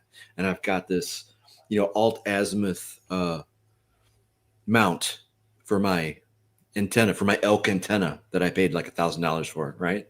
Right. And the satellite, I got my computer and the satellite's coming over the horizon or whatever, and beep beep beep, and the thing automatically turns and goes, and then I pick up the satellite, right? Which would be fantastic. That would be great. So, How do I do that? I don't know. Have you seen the Save It for Parts guy? Yep. He's funny. He also quit his job. He's doing YouTube now full time. I saw that. We quit the same day. Oh, really? Yeah, the exact same day. I was going to release the video at the same time, so I gave him major props. But we should get him on because he does some crazy stuff. I mean, it's not necessarily radio, but it's I mean, he's turning like his backyard junkyard. He's building a laser or some shit. Well, here's more stuff to check out here. Here you go. Rectilium. That sounds like a disease. I gotta go to your doctor when you get that. Yeah. That's interesting. So I've got some on the satellite stuff. So I've got a friend who's into the what do you call it? Pirate satellites. So apparently there are Russian satellites that down in South America people are using to bounce signals off of, and they've got some traffic or something. They still relay, or yeah, they use them as from point to or as just kind of one hop. So down in South America, it's super popular. And I've got some of the details here. Maybe I can share it. So it looks like they operate primarily on the UHF band. Mm-hmm. And it looks like the uplinks, according to this, again, I haven't looked into it. This is something I wanted to also research. I'll paste it in the chat. But he says the uplinks are 292 megahertz to 318 megahertz. And then it looks like the downlinks are in this range, 243 to 270. I'll keep on dropping some stuff here. I don't want to share the whole email. Cool. And it looks like the satellites, you might want to look these ones up. You can monitor these are FLT SAT 7 and 8. So I've been meaning to listen to this to see what the fuss is about. But apparently you can get some South American pirates, good old listening on some of those frequencies. Are there any satellite hookups in MCOM Tools or? No, not yet. If I do decide to go down that rabbit hole, you better believe there will be. Yeah. So actually, the new version of MCOM Tools that's in flight, it's funny. I've been working on this offline mapping engine, and I needed something similar to APS where there are a bunch of moving objects. So right now in MCOM Tools, there is an offline flight tracking program that I built. And the cool thing is I took the FAA database. Mm-hmm. It's like 64 megabytes. And I took the tail number, the registrant type. So are you an LLC? Are you a corporation? All of that stuff. And deploy the RTL SDR dump 1090 program, the 1090 megahertz program, and have that running in the background. And when you connect your RTL SDR version 2, 3, or the ADBS exchange, you just click this little airplane icon. You get an offline map. You get to see all the aircraft in your area. You can click on them, and then it shows you all of the registrant information. So, yeah, if I decide to get into satellite, I'll probably be doing something along those lines of doing a custom app to make it a little bit more fun and usable. So, yeah, keep the ideas coming. Yeah, it's. I remember for a very short time I was like, gee, I wonder what it's like to try to work, satellite, and then I was starting to look into it. I was like, wow, this is like really work.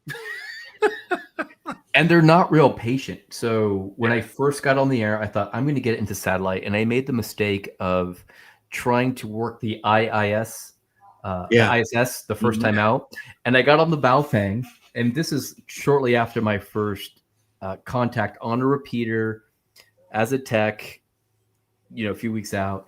And I didn't know the protocol. I didn't look it up, and I keyed up, and sure enough, I got some guy in Texas, and he called me an idiot. I said, whatever. And he kind of wasted the whole 45-second pass, telling me how stupid I was. But that was my first and last experience doing satellite. So you're out there with the handheld and then the antenna doing this? Not even. I was just out there with the handheld, and it has dual VFO. So I was had the uplink and downlink ready to go. And just with the rubber duck, I did have an app that showed me when I was going to have a pass coming over, and just keyed up. And I said, this is KT1 RUN looking to make my first and it sounded like it went on forever. And those guys were not happy. They didn't think it was even worth their time educating me on the protocol. Yeah. I'm scared now. Sad hams. Well, they told me there's other satellites that are less busy, and to focus on, they've got a special number. I think it's like SO-something. There's an inventory of them you can look up, and just go in the evenings when the real serious guys aren't on there. So it's kind of cool that you can, on like a 10-watt transmitter on these satellites, you can talk on VHF, cross state, for example, as you're, crossing from your state to the neighboring state. So what would we need though? A radio, obviously, right? So is my automated alt azimuth mount workable? You think with the dual elk Yagis? I don't know. It's a whole. I did it with the Baofeng, and I know what was popular at one point. People used to love to take the two 818s or 817s and stack them, and they would have one for receive and one for transmit. And then they would do the directional antennas, and they would account for Doppler shift and do all that stuff. See, that's where good there. The Doppler shifters, it kind of threw me. I said, wow, okay, now you can do some work to figure out how to get this to work. Chris, get the Baofeng and just go ahead and throw out your call and see what happens. All right, I'll do that. I'll get some guy from Texas start yelling at me, say you're an idiot. Well, I get that anyway. I don't have to do satellite. Yeah, you don't have to tell me that. I know that. Yeah, I can do that. I can do that right now. All I got to do is hop on 80 meters. Yeah, 80 can be interesting. Hey, so do you guys use the? This is for the whole room, everybody actually, and everybody online. Does everybody use 7.200 as your tune-up frequency? I don't. I am now. Used to be Yeah. 14. Used to be 14.313 for me. Yep. Nope. 7.200 works great. Awesome.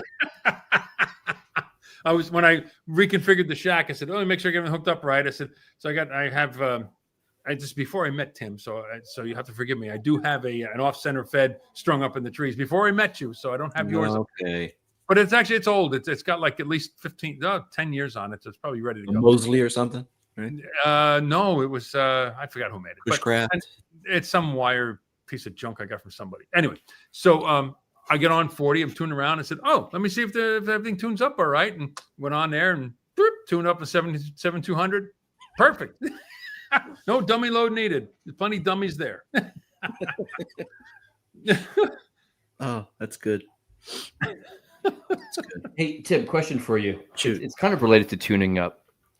So the FX4CR was sent to me. Mm-hmm. I got the exact same. It feels good in my hand. I don't like the buttons, but I like the metal, right? The metal's nice. Mm-hmm. But the fact that there's no feedback on these buttons, and you can't really read them even in the daylight, and it's unusable for my opinion. But have you done digital with this? Yes. Do you have issues with your transmit power, even with all of like the? Does it put out 5 watts for you? I think it was 10. It was 10 for digital, wasn't it? I think no, they recommend 5 for digital. It's a 10 or. Here's 10 why watts. where I had trouble was adjusting the ALC, right? So one of the first things I wanted to do is I went and I looked up on, somebody had a tutorial on how to hook up your FX4CR for, running FT8 or whatever you wanted to do. And the first thing they did is, you got to adjust the ALC. You go in the menu, scroll down, ALC 101 or 0, right? So I do that, and my menu doesn't look remotely like what they had on their thing. And I had like 5 choices, none of which were ALC. Yeah. Like, okay, so maybe this is a later version with the firmware where it automatically sets the ALC when you go into digital mode or something like that. And I was like, okay. So, I mean, I got it to work. It wasn't the greatest. And I made like 1 or 2 contacts, I think. And that was about it. But yeah, it was hard to see. He's on the Twin Cities on the west side. Okay. You know what? I've got a brother-in-law in the Twin Cities. I bet we could do something. Hey, Tim, do you have ADHD like I do? No. I'm just always, this is my time of day, like in the evening, where I get a lot of energy, and I'm focusing on things because I do most of my work at night. Okay. So I'm at the high point of my day right around 8, 9, 10 o'clock. Okay. Because I don't go to bed till like 3. We're like crossing. Yeah, that's when you wake up, right? Yeah. I've got my circadian rhythms all so I'll go to bed at like 3:30 sometimes usually. Okay. I know that if I look out my bedroom window and I can see the shadow on the tree, I'm too late. I've overdone it again. I hear you. No, but so I got the FX4CR. I got it in a trade, and what I wanted to do with it was do the Bluetooth digital thing. Okay. So I got it, and it gets hot. That thing gets hot when you're running digital. Oh, does it? I think you're putting too much power because it's supposed to be 5 watts digital, 10 CW, and then 20 for sideband. It may be, but I had heard that. I knew that going in that this was going to be warm. So I swapped out. I don't know if you've seen the toolbox kit that I have that I used to run the 817 in with the batteries and all the little doohickeys. So I took that out and I put in the FX4CR and I 3D printed a case for it, a little mount, right? And bolted that in. And then what I was going to do was cut a hole in the back of the mount and install like a high flow CPU fan in there or something, just to get the airflow, because it's got no fan at all. And some people actually take the sides off and run it like that when they're running digital. See those 4 screws on one side? I see that. And then there's 4 screws on the other side, but that the other side where the power connector is doesn't come off. You'd have to take out the adapter. Gotcha. But they'll take the back off too and run it that way. I didn't want to do that. So I'm kind of in the middle of that now. But like I said, the Bluetooth connection, the tablet did work. And I did make a contact or 2 That's kind of where I've left it. But as far as doing the kind of things that we're talking about here, yeah, I don't know. Yeah, I'm. There were too many settings for me, and someone sent it to me to evaluate for field use, and I'm having trouble with it on the first day in the shack. And I said, Everything is integrated through that little tiny screen that you've got there. And on a sunny day, a sunny day, it's not going to happen. You're not going to see it. Okay, good to know. I will say though, the TX500 MP is very much daylight readable, and it's funny. The guy who sent me this, he says, you know what? I'll send you one in exchange for some gear that you sell in your store. And I almost popped on it. And when I pulled it out of that cool little case that comes in, I felt it. I'm like, man, this thing is ultra rugged because it's a solid piece of gear. You could knock somebody out. But it's falling short already. And I want to give it its fair shake here and fair try, but it feels like it's already starting to show a lot of warts. It took some getting used to. Like I had to, I would have up on the screen the manual, right? This is how you do this, this is how you do that.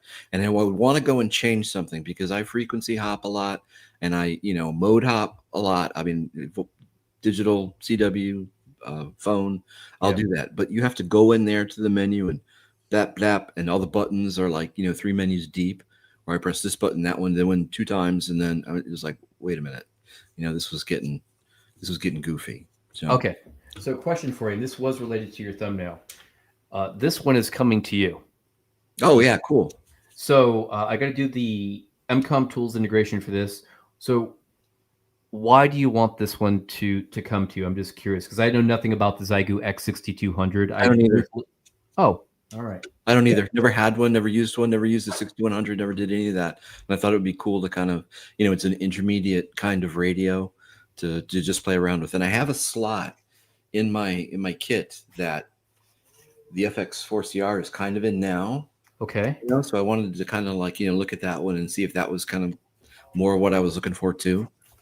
But I don't know. See, because I've got a lid, right? I can put the lid down on mine and it's in the shade, so I could turn the lights out or do whatever, and then I can kind of see the screens.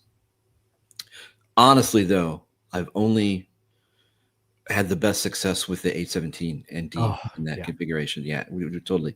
But I'm stuck at 5 watts, right? Which is cool, but if I want to work phone, I'm asking for frustration.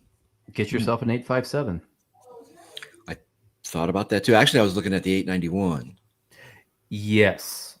I don't like the 891. I have one. I have a love-hate relationship with that radio. In fact, that was my second radio I purchased. I bought the 818ND first in 2019. Mm-hmm. I wanted an 857, couldn't get it. So then I bought the 891 to complement it. It's nice that I tell people right now, that's the radio that I recommend to people that are getting into man-portable HF operations. And it's funny because I actually don't like it for myself. But if you take a look at the specs, it's right now $600. Brand new 100-watt HF transceiver. Mm-hmm. It has a modern DSP, so great front end. You don't have to worry about sourcing, the old Collins or INRAD filters like you do with the 818, which are unobtainium. It has decent support for digital. And it's at a form factor that you can get behind. You can, you put something like a 12 amp hour battery and you have a very usable, POTA for a couple of hours with it. And, the armor lock frames work with it. It fits in the bag. What I was going to do with it was I've got my other Jeep here, right? So my wife's old Jeep, she's parked it and just drives mine now, right? Yep. You know how that goes. I'm going to take your car instead. All right. What's wrong with yours, right? So what I was going to do was just take that thing, take the hard top off, put the soft top back on. It's the Rubicon, so I can go anywhere, I can do anything. And like an 891 or an 857, I was just going to mount in there because I think you get the remote head with it. Yep. Right. So I can do the remote head. I've got a 2-meter radio that I can put in there too. Right. And then just have and then I was going to get like a Hustler. 20-meter, like you have. I love it. Which is where I got the idea. The whole idea is rooted in the fact that you mounted a Hustler on your Jeep, right? I still run it. I do JSA call mobile moving on with the Hustlers. It's actually Absolutely. pretty cool. And that's that's where it started. I was like, and I'm looking out in the driveway at this, car. It's 20 years old. It's been paid for, twice over. I should do something with it, right? And that's kind of where I got and that's where the 891 came in, was that I was going to do the mobile communications vehicle with that. So it's funny, with the field training company, as much as I like certain radios, I had to pick something that had all of those characteristics we just described. And part of that work, I did a write-up where I said, okay, here with the full parts list. So here's the 891. Here's the PowerWorks cable to get so you don't have to make your own. Here's the 10 amp hour Dakota lithium battery because it'll do 20 amps continuous. Here are the frames. Here are the bags that are available. And then I have a section that has 3 antennas. So I'm saying, hey, if you're in the field, your 100 watt 40 meter end-fed half wave would pair perfect. And you still need to get my hands on your 80 meter one because that would be even better. That's coming too. They're going to all come together. You're going to get like 3 or 4 things, whatever I owe you, all at once. Oh, cool. Yeah. And then I wanted to make sure that I covered the man portable aspect. So the 100 watt high power one makes sense from your line. But then the Hustler, I said, this thing is absolutely amazing because I found, at least on 40 meters, that antenna on the Jeep, on the RV, on my on Brian, I keep calling him my Brian, but my buddy Brian. In the chat, Baldwin, yeah. He's got one mounted on his truck too. That antenna with the coils, it does have high incident angles. And I get freaking NVIS, and even though it's a compromised antenna, JS8 call works absolutely beautiful for all the contacts with the guys that are in about 100-mile range of us. So definitely, it sounds perfect.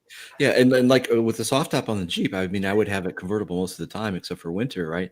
So just pull up underneath the tree and 20 meter NFED go, and that's it. That would be fun, and that would get me out and about doing things again.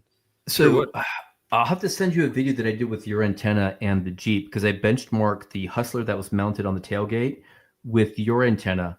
And what I did was I found a flagpole mount that mounted onto the license plate on the back of the Jeep. Okay. Cool. And then all I did, you could take either the like the Carbon 6 or the the POTA 20 Explorer, and you can run a dipole. But the other thing I did that worked even better is I took a trekking pole and just stuck a trekking pole in there, extended it. So maybe it was about 7 feet. And I just ran one of those load lock things that they use, Yeah. And I just ran that thing out about 7 feet high and clipped it to a tree. And I was making all kinds of contacts with your antenna. So it's got the hitch too, right? So we were talking, I think, a couple of streams ago about, having the hitch mount thing, which would be perfect. I can do all of that with this vehicle. Yeah, sure could. But with your antennas, like I said, especially the end-fed half waves, you can get by with a carbon fiber mast. You don't have to even mess around with a hitch. Because I had Carl from Chameleon sent me a bunch of his hitch mounts and his portamast, and that thing looked like it was going to tip the Jeep over. It's kind of like that Fred Flintstone where he's got the the rack of ribs and it's all tilted. The Bronto burger, there you go. But yeah, the lightweight portable masts work great off a flagpole mount that you just kind of keep on the back of the license plate. I gotta start taking pictures of all this stuff, and sharing what we're doing. I'll start sending you stuff I did the other day with what I was doing. So here's one. As I'm looking at, see, I'm getting like Tracy now. I'm like, okay, I can go in a few more minutes. So here's a closing thought.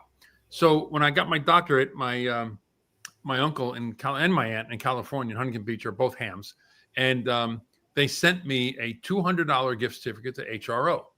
So I'm like, well, what do I do with it? so I'm torn, and I'm leaning toward now I just had a brain fart. Screwdriver antenna for the truck, not the Yaesu. Is it the one with the jumpers? No. It's a regular. It's a powered screwdriver antenna. The ATOS 120A. No, that's the Yaesu. No, not the Yaesu one. I know what you're talking about, though. Yeah, you know what I mean, right? So, yeah. So they make like a like a how do I say junior, but like a smaller version of it. It's I want to say it's maybe about $200 or $300, maybe a little more. And then you can get the little controller that comes with it. And so I'm tempted to do that, but I don't know. I'm like, well, what? Because right now on my truck, I've got 2 ham sticks. I got a 20 and a 40 meter ham stick, and I got a little antenna switch behind this driver's seat. So, but I'm like, that I can only operate 2 bands, and I got a 7100 in there, so I can operate. The radio can do all HF, right? No, I only can do 2 bands. So I'm kicking that idea around, but dang, I wish I remember the name of that company. Everybody knows who it is. So Scout's saying, is it the Tar Heel? That's it. Thank you. Okay. That's it. Yep, the Tar Heel. Yep. What a blessing it is to have him in the chat. It is. It's somebody It's that's got like a third save he's made. Yeah. Somebody has brain cells that still work. Mine are just old filled cobwebs. So yeah, that's what I'm kicking around. Anybody? I just kick around. If you had $200, somebody said, "Here's $200. Go to HRO." What would you get? And you got a Tar Heel. I could do that, but I haven't done anything with it yet. Yeah, I'm thinking. Yeah, go with the Tar Heel. Why not? So you have a 7100 in your truck. Yeah. I've always had a love-hate relationship with that head unit. I do like the weight, though. The weight of it is really substantial. I did have it on a desk for a moment, and I thought I was going to keep on bumping it, and it stays pretty much in place. Listen, when I was doing my my thought process for the car, I mean, that radio, and then we had Ray on, right, and he was talking about it too, about how nobody likes it, but I have a love-hate relationship with that thing too, and I've only ever seen it. I've never actually used it. Well, so I got. It's funny. I went back and forth when I was deciding I want to put an HF rig in my truck, and I looked at the 891, but I kept looking at the 7100. And what sold me on it, first of all, was you can get it. You can configure it so you've got pretty large font for the frequency, right? So when you're driving and you're an old fart like me, it's like you want to just glance down. You want to have to like, oh, what am I on? You want to just look. So, I know where I am. So there's that. But what I did with that head was I just took I got a nice substantial piece of aluminum, bent it, and I mounted it to the dashboard. And the head has a camera mount thread on the bottom. So I just got like this quick release camera mount adapter. Oh, mounted on that thing. So right now, like it sits just off to the side, just below like the climate control stuff for my F-250, and it's in a perfect spot. The only criticism I have of it. 2 actually. One is the stock mic that comes with it is horrendous, and so I upgraded that to a different ICOM mic, and it works a little bit better, but it's not great. Second thing is, especially my F-250, it's a 2015, and it's got some nasty ignition noise, and I've put every possible filter you can on coax, power, and everything else. Nothing clears it. Now the noise blanker for HF. Great. It takes 90% of it out. But on VHF, if I'm trying to work a repeater that's, I wouldn't even say fringe. I would just say like I'm maybe a little bit of a distance from, all I'm hearing is I hear the ignition noise, and it just can't shake. I've tried everything to shake that. It won't work. So that's my criticism of that radio. It's like, there's no way to filter out. It doesn't have good filtering for that. And now that doesn't. I haven't tried like taking another radio in there and throwing it in to see if it has the same problem. But other than that, the radio it works. And I made the head removable so like in the wintertime, I was afraid of the touchscreen going bad. Like we've been up here 5 years, and I've forgotten to take it out every winter, and the thing still works fine. So great little radio. The other trap with it is if you feed an external speaker, which I would recommend you do, off the head unit, when you turn the radio up to a certain point, the head will reboot because it gets starved, so it reboots. So you can't crank the audio up. I mean, but it gets plenty loud. You don't really have to get that loud with it. But if you happen to have it cranked up and you got the RF cranked up because you're trying to work somebody and you got a lot of static and noise, the head will like shut off and come back again. So that's weird. Yeah, it's a voltage situation. But if you feed it off of the main unit, right? That I have underneath the seat and behind the driver's seat. You feed the speaker off of that, no problems. So, but it's a great radio. I think it's a great radio. 100 watts, HF. Yeah. I think it's 50 on you, and it does also D-Star, which I've never used on it. But do you use a 2-meter 440 on that rig in the vehicle as well? Yeah. Okay. And I have a diamond antenna on actually a common antenna on a diamond mount up on the front cowl right outside the driver's seat and driver's door. And that might be why I'm getting all the noise, because the antenna is real close to the engine. That could be it. mean, I put the braid all over the truck. You know, the hood is braided and everything's all braided. The exhaust is braided, everything, but it's still it still gets. Watch out for lightning. Yeah. You got radials. That's right. That's right. Well, it's funny. Everybody laughs at me because I've got the 2 ham sticks on the back. Of course, it's got the AM FM stereo antenna on it. It's got the 2-meter 440 antenna on the roof. I got a CB mag mount, and now I got a GMRS little antenna up there. Dear. So it's like they all look at me like it looks like one of those little RC trucks, you know? It's a command tank. Yeah. So I might get the Tar Heel, and I'm going to get rid of the ham. Now the ham sticks, there is a common fault with those because I've had 4 of them now, and 3 of them have had the same failure. So the temptation, you know, it's got the stud, right, and you just screw it in, right? So temptation is going to grab it and give it a twist and snug it up, right? That's a mistake because the way those are made is like a big heat shrink toward the bottom, right? Mm-hmm. And they solder like the coil to the metal, and it's the solder joints are real. That's all that's holding. That wire is super thin too. No, actually, no, it's a good. No, it's got some because I fixed one time. I told you the tale of my tower that came down, right? And they had the 220-meter ham sticks up there for the dipole. Right. I got the thing down, and the one on the weather side was the shrink wrap had worn, and there was a very, very fine. I don't know. If I had to guess, like 40 gauge. Oh no! Wire. It was. The HF ones. The HF ones are like maybe 14 gauge. Oh, really? Okay. But they're just soldered on, and it's it's not really that strong. So I've had a lot of them just from vibration. They all of a sudden you listen on your radio and hear the receives intermittent, and you're like, crap. So I did a quick and dirty fix. I took a hose clamp, put it right down the bottom of the thing, and cranked the thing down so I knew that. But of course, like it's a quick and dirty fix. The antenna's on its way out, and that's why I was thinking maybe I'll take the $200 and put it toward a Tar Heel or something. So. Yeah, there you go. Buy another ham stick. I could buy 8 of them for that. 4 of them. Yeah, right. Yeah. Yeah. Okay. Yep. Yes. Yep. That might be what I would do. Yeah.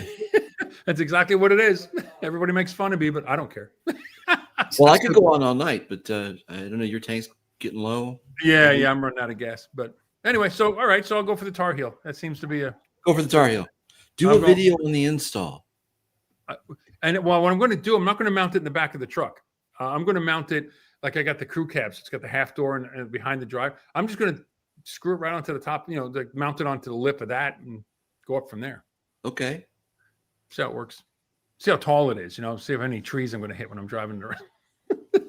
That's how I know it's springtime because the leaves way down on the branches and all of a sudden boom, hitting my CB antenna is hitting the leaves. So anyway, all right. Well, Gaston, anything you want to share with us on your new venture now? Your new chapter? Stay tuned for more videos. I'm going to get one out every week again now. Cool. And should be fun. We're with you on your journey. Yes, we are. Absolutely. It'll be fun. I'm happy to come along for the ride. Yep. Tim, anything new? Anything you want to say as we are parting shots here? Yeah. Never. I'll just get on. I'll just get on a tangent and go. You better shut me up while you can. There you go. All right. Well, Tracy, if you did watch this, we miss you, our friend, and we will. We're of course. He's in our thoughts. It's terrible that he is. He had to go do this thing tonight, but yeah. But so here we go. I'm sure he'll be with us next month. So for those of us that missed us on his channel, you'll see us on both channels again next month. So, all right, guys, we'll stay on for a few after we sign off until next time. Everybody, we'll say 73. 73. Thank you.